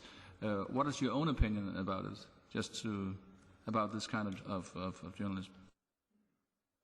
I think it's good news for foreign reporting, right? I can speak mainly about the UK landscape. You have very few foreign correspondents of national newspapers, even the newspapers with a bit of money, and there's not many of them. So, yeah, sure, it's great. You don't need to pay a London-based journalist to go to a country and report. I mean, I would wish that would be the case for me, but it's good news for journalism. You just have to use it, right? You can't just rely on it. You have to package it. You have to edit it. Websites like we had a gentleman yesterday from Demotics. It's a good start, but it's still in its infancy. You know, we can't celebrate it just in the same way we can't just celebrate the Arab Spring. We have to focus even more on it. Thank you very much. I think it's a very good question, a very good issue. So let's just continue with that to get some comments from the panel on how to deal with this new development. As it said, is it in its infancy? So what to do about it? Let's start with you. Okay, so as a young journalist looking for a job in journalism, I quite hated citizen journalists because I felt for a while that this is why I'm not getting a job, because people are doing similar job to a professional journalist without asking for money, just because they feel part of something and just because they want to contribute. After a while, I stopped looking for causes outside, and I started looking more at causes inside of what I'm not getting that job that I'm so much looking for. And I think what was said last night about citizen journalism is really what I also think, and it was better put than I could ever put it, that I think citizen journalism is there where professional journalists cannot be. And I think citizen journalism is not, citizen journalists are not peers of professional journalists. I think they're sources of professional journalists. And I think if professional journalists learn to consider them like that and learn to not get information just from a citizen journalist, just from a video from Syria posted on YouTube, but maybe from 3-4 different videos posted by maybe different people and different users. So I know it's still very difficult to verify, but maybe getting this plurality will be more than just getting one source. Then that's the way to go. We've seen a lot of projects doing crowdsourcing, telling people, you know, occupy whatever city you can think of is happening. Are you there? What's happening? And that's sources. That's not a journalist being there and talking to people, because most of the time you just see pictures and people marching and that's it. They're not going more and analyzing the situation as a journalist would do, but they're just contributing, let's say, raw material, and that's actually what a source does. So from my point of view as a former and hopefully future journalists, I think citizen journalists are a great resource to use as sources out there. Thank you very much. Maybe... Yes, I take it. Citizen journalism is a source. It's one good source, one bad source, according, it changes from day to day. It's a very important source, but you got to have the experience to value it. Now, if we have a video coming from Libya, my friend Domenico will tell you if it is true or not. with 99% of possibility of being right or wrong. So welcome citizen journalism, but welcome experienced journalists and experienced editor who can tell right from wrong. And as far as the revolution, I mean, revolution is a big word, but I will take it and I will say, let's do the revolution every day, today. Let's write good stories with good point of views, sourced. And that will be the beginning of the revolution, because there will be people who can actually decide whether your stories are better than the others. But maybe I felt a little more in the question, maybe about the role about being more proactive as journalists. What is your opinion about that? But we must be proactive every day. We must find new stories, and stories have a meaning. If there is a reform, if there is a decision, and Thomas was saying that the Europal TV is not as good as it looks, maybe we should announce it. Or, and just starting from a very simple case. So a journalist has the duty to say, this could be wrong, these are the facts, you are lying. So we must be proactive, must look for stories and publish them.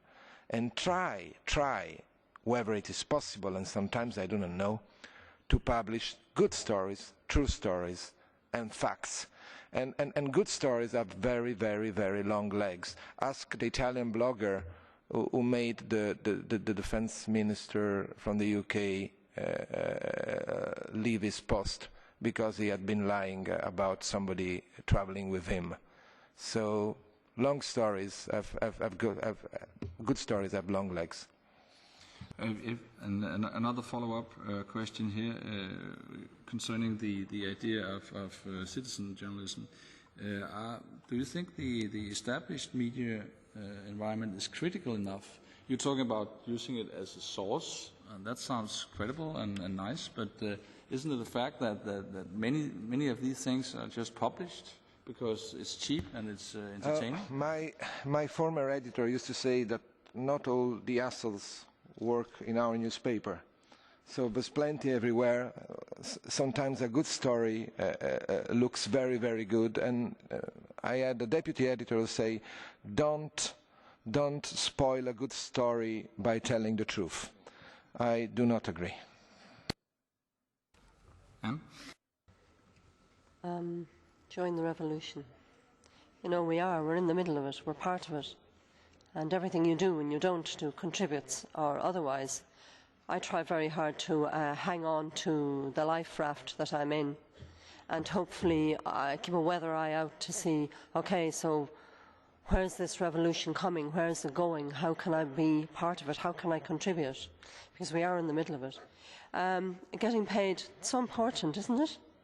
And unfortunately, we're so conned because journalism is one of those jobs that's seen as somehow glamorous. Or if you have a sense of humanity, you see it as as not just a career, but as something that you must do as part of you. And of course, we get conned like this. I also think it's the same when you talk about citizen journalism. Citizen journalism, it's great. It really works. It works so well that it has been completely hijacked now. So it's virtually impossible to tell what you're getting and where it's from. Okay, if you have a good editor, you have somebody with good experience, they're looking at it, you know, maybe they'll tell, maybe you can read the signs and the signals, but a lot of the time you can't. And this is why it's so important to be able to distinguish. Fox News, yeah. The thing about it is that in so many areas of life you're looking at dogma. You're looking at where people don't want to be told they're wrong or anything else.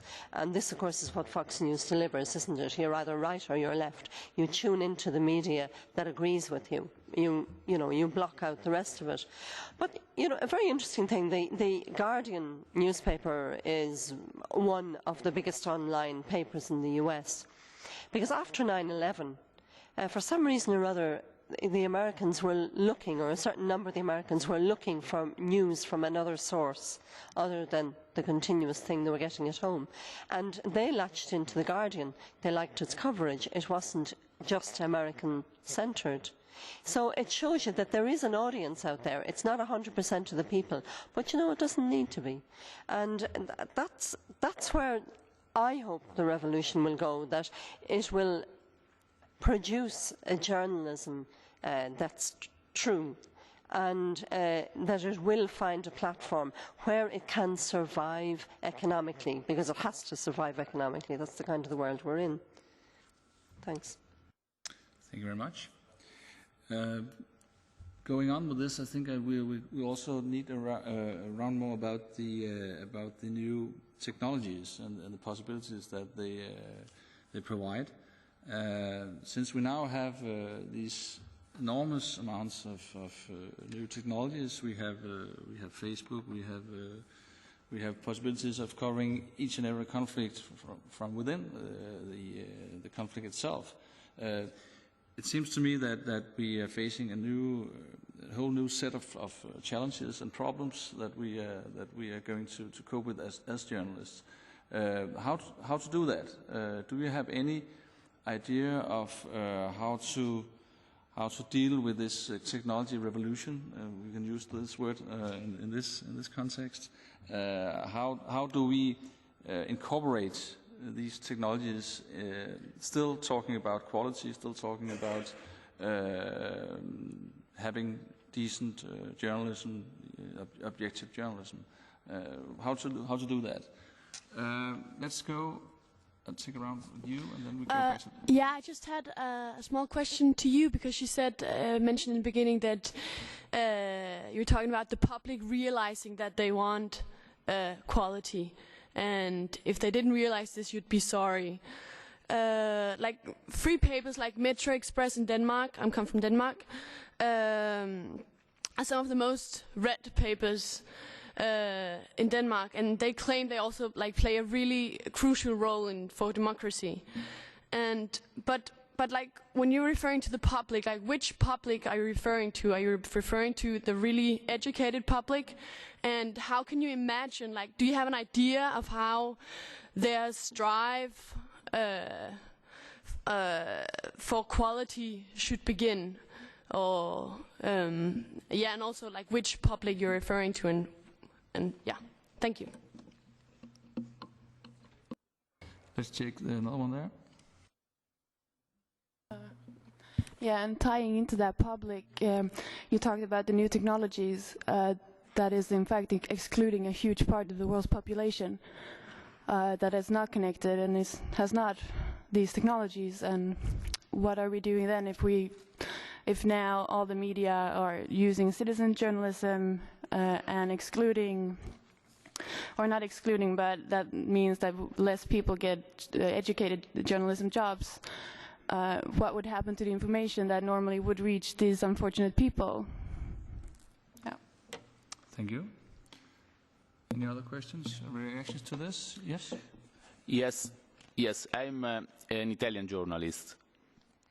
And I'd like to ask to the Italian journalist Zatterin, what do you think about, for example, the very well-paid journalists of Italian main television journal, TG1, that do not always well-informed citizens, because he use this technique of not well verify the sources of information, and we see many cases in which he have done this. So, how we say, on the one side, journalists must be well paid. On the other side, we have one of the best, the well-paid Italian journalists that doesn't control the sources. What do you think about? Thank you very much. That was one from my colleague out there. I think we'll have three questions here, but I think we'll start by you, since this was directed to you. Right, the public. The public, it's wide and big and different. So in the UK you have the public press and the quality press. In Italy you have not. So it depends from the countries. The so-called quality press should be quality press. the public press should understand that they should not be so depressive, because sometimes on the public press you read awful things, and the free press, I have the impression, is going down, and the time is over. But still the free press should be, quality should be correct. I mean, you can be biased, but you should be correct anyway. And there is no such a thing as one public. There are different publics. I mean, you see it in music, you see it in books. Everybody reads and listens to different things. So you got classical, you got punk rock, you got jazz. And there is not such a thing as a public, but there is such a thing as quality and honesty, which is a good word we were using before. And the excluded people, I think we said that we are going through a transitional phase, which means that we are coming from the newspaper era, and then we thought television would have killed the newspapers, but in fact she did not. And we are going to a new world in which all these platforms, and I'm trying to answer the question which was posed before, all these platforms will be together. So try to imagine a limited company at the stock exchange. There's the holding, which is information, and then you got all the different companies. So you got the newspaper, you got the Twitter people, you got the internet, and whatever, the iPad people, and whatever they will invent next. So you got one product, which is information, and you can sell it in different ways. So, I mean, it's just like a very important brand. They sell shoes, they sell tracksuits, they sell T-shirts, but they all got the same brand. And the same brand must be good information, and you can sell it together. If you understand that all these things are working together, which is something that not all journalists are understanding, because some of my colleagues still think that the newspaper is good and the internet is crap, which is not. Everything goes together. The day everybody understands it, we move to another phase. And of course, if in Africa there is no internet connection, you'll got to give them paper, if they're able to pay again. Or then there will be the European Parliament, the European Commission, or the Vatican giving press for free, but then it will be biased. And the third thing, you're talking about I mean, we said that the journalists must be paid. Well paid is better than paid, but paid is a good beginning. And I started with a very crap salary, and now I'm getting better, but I'm getting older as well. So I would prefer to have less salary and less years, but with, I can lose the salary but not the years, which is okay, but that's another story. You are driving this debate in a very much Italian thing. Italy is complicated. Ennio Flaiano, which is an Italian writer, said that being Italian is not a nationality, but it is a profession. And unfortunately, it is true. The people at RAI are by law decided by the government, and they say incredible things about the governments. I think this should not happen in the public service, but I am fully in the minority of the country. The majority of the parliament, the government, thinks it is good to pile up all sorts of rubbish on Rai Uno and to very well paid journalists. Some of them are really good professionals, but they are not allowed to do their job. So, of course, they should be blown away, but I'm not going to be the one who will do it.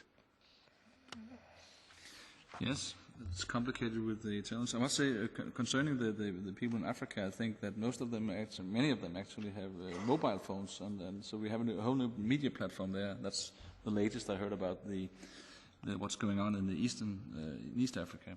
Well, it's not your turn now. I would first like to touch upon technology, because it's true that digital divide exists, and to be honest, I think as journalists we cannot solve it, and we will have to go with it. The moderator was asking at the very beginning, how do we deal with technology? How do we deal with this huge challenge? And I was wondering the same, and I think the first thing to do is not to fear it, to actually embrace it and learn. And it's difficult to learn also for somebody that it's, again, at the beginning of their career, as I like to think of myself all the time. But also when you've been in the media for 20 years and you have to learn how to tweet, how to use your iPhone to report directly and so on. So I think it's really difficult and challenging, and it's normal to fear it. But somebody was saying, if you're not part of the future, get out of the way. So we have to be part of the future. We have to embrace technology, and we have to use it.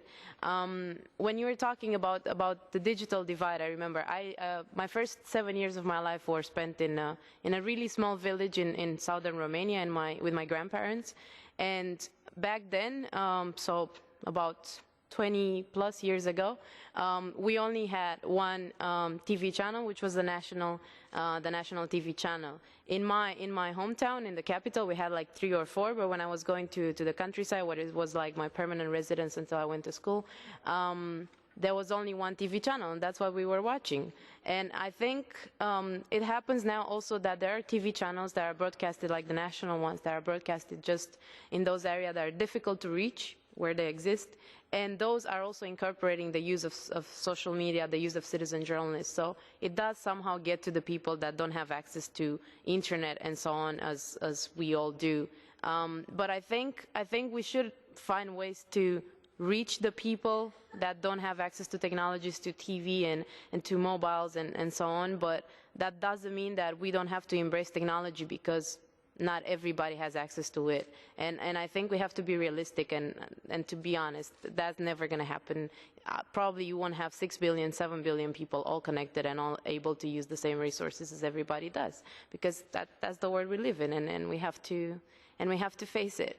As for the public, I actually wrote a letter to an editor of a Romanian newspaper a few months ago, because they were using some titles that were the recommendation of the editor, and it was something, this guy is the most stupid guy from the criminals in Romania. That was the title in a Romanian central good quality newspaper, and it was the recommendation of the editors. And I couldn't believe that, and I actually wrote a letter of outrage to them. I received a lot of congratulations from a lot of journalists, but no official response from the 8 editors of the newspaper I wrote to. So I think it's a decline in quality because it's a decline in funding. It's something that we have to face. We have to find solutions. We have to be entrepreneurial. We have to embrace technology maybe more than we would like to, because I think that's what's going to pay our jobs in the future, if that's going to exist. And we just have to go for it and not fear it. That's what I believe. Thank you very much. We are just about to end, but we still have some time for you, Anne, please. Not sure how to take that, but thank you. I suppose it's worth stating the obvious sometimes. You know, our media divides itself, doesn't it, into 3 types. There's entertainment, you know, the ones where you read real stories about soap opera characters, and then there's dogma. You know, you can tune into those because you know you're going to agree with whatever they sort of say. And then there's the one where you'd like to be the important issues being properly addressed. And this, I think, is where we're all hoping that this revolution evolves to, that, yeah, sure, you're not going to get 100% of the people interested, and who can blame them, you know? But you do want to ensure that there is something there, that there is a reservoir there. The medium is changing the way the message gets delivered, but one of the good things is that it is giving a voice to more people, and it's also including more people in the whole world of communications, of media, and it's very good. But it's a sort of chicken and egg situation then, isn't it? Because you need people feeding into this to be somehow or other properly informed. It's like having them able to use the medium, and whether it's a mobile phone, which I know they don't have in every country that is very poor, but you hope that in some way or another that it does contribute at least to them, to including them in the global community of communication. But you want them properly informed, and you need a means of informing them as well. And we have to find, in the cacophony, in the huge mess of all this stuff, we have to find a way where there is a space for the important issues to be discussed properly with context and all of those things. And of course that requires money, and hopefully that will emerge pretty soon. Thank you. Thank you very much. Time is up, ladies and gentlemen, and I have to close down this session. Fortunately, I don't have to conclude on anything, but allow me, nevertheless, to conclude that we have touched on big and important issues, key issues in this discussion. We are in the midst of a revolution. We don't have to fear, we don't want to fear the technology. Citizen journalism is a good source for professionals, and please send some more money. I guess that will be the 4 or 5 main conclusions of this discussion. Thank you very much for taking part in this, and I think also that we have to give a warm round of applause for the panelists, so please do that.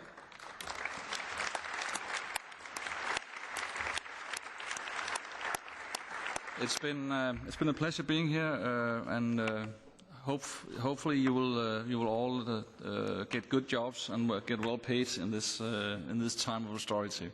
But thank you very much, and goodbye.